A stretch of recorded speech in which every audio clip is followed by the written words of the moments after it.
नमस्ते दोस्तों। अब हम पढ़ेंगे जो सबसे इम्पोर्टेंट है भाषा के क्षेत्र में, वो है आपका भाषा का जो ये है भाषा परिवार, अर्थात भाषा भारूपी परिवार के विषय में पढ़ेंगे हम लोग आज। ठीक है।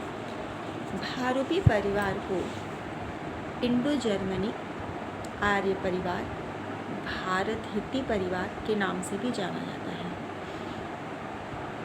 भारूपी परिवार की कितनी शाखाएं हैं ये पूछेगा आपसे, तो भारूपी परिवार की जो शाखाएं हैं वे 10 हैं, जिन्हें ध्वनि के आधार पर सत्तम और केंतुम 2 वर्गों में बांटा गया है। अब आपसे ये पूछा सकता है कि भारूपी परिवार की शाखाएं कितनी हैं तथा ध्वनि के आधार पर इनको कितने भागों में बांटा गया है।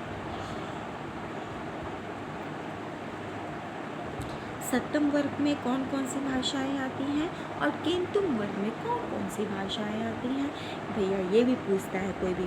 तो सत्तम वर्ग में आती है भारत, ईरानी, बाल्टोस्लाविक, आर्मीनी और अल्बानी। ठीक, अब याद रखिए कैसे याद करेंगे ये। तो ट्रिक है, भाई, बाल्टी, अरमान है, अल्बान है, उनके साथ ही लाऊंगा। तो भारत ईरानी अर्थात आर्य, बाल्टोस्लाविक, अरमानी, अल्बानी, ये सत्तम वर्ग की हुई के साथ बोला गया है। सत्तम में 4 आया।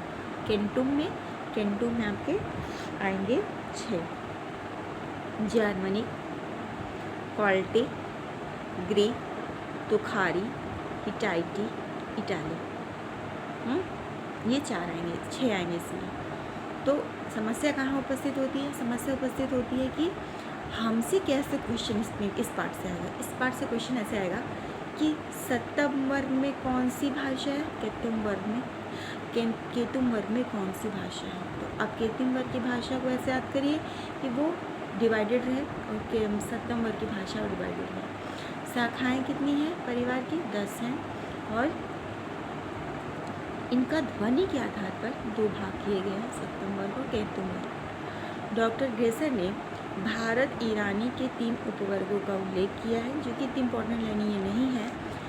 ईरानी साहित्य का प्राचीनतम धर्म ग्रंथ अवेस्ता है, 7वीं सदी का।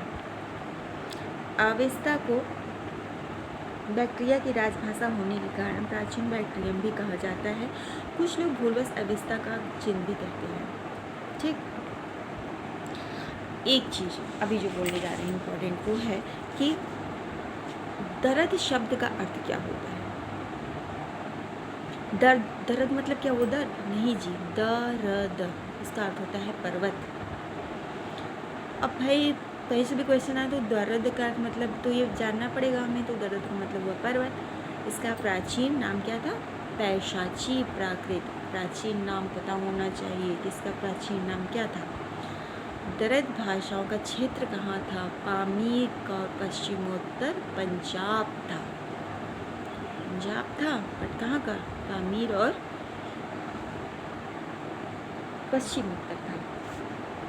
दर्द वर्ग की प्रमुख भाषाएं कश्मीरी, शीना, चित्राली, काफिर और कोहिस्तानी आदि। यूपीएससी लेवल का जब आप एग्ज़ाम देने जाएंगे तो इस क्रम को याद करेंगे। नेट यूपीएचएससी, इसमें आप इसकी शाखाओं को याद रखिएगा। सत्तम वर्ग और केतुम वर्ग के आधार पर कौन कौन सी भाषाओं को दिखाया गया वो याद रखिएगा। दर्द सबकाट क्या है ये याद रखिएगा। और यूपीएससी से और हाई लेवल का और भी एग्ज़ाम्स है तो आपको दर्द के ऊपर की प्रमुख भाषाएं कौन कौन सी हैं? कश्मीरी है, शीना है, चित्राली है, काफिर काहिस्तानी है, ये सब याद रखेंगे आप। ठीक है, एक एक पॉइंट इम्पोर्टेंट हम बताएंगे आपको। पर मेरे चैनल को आप सब्सक्राइब करिए और लाइक करिए। धन्यवाद। और कोई अगर आपको कमी लग रही है कि हम ये चीज़ सुधारें तो प्लीज़ उसके लिए एडवाइस भी दीजिए। धन्यवाद।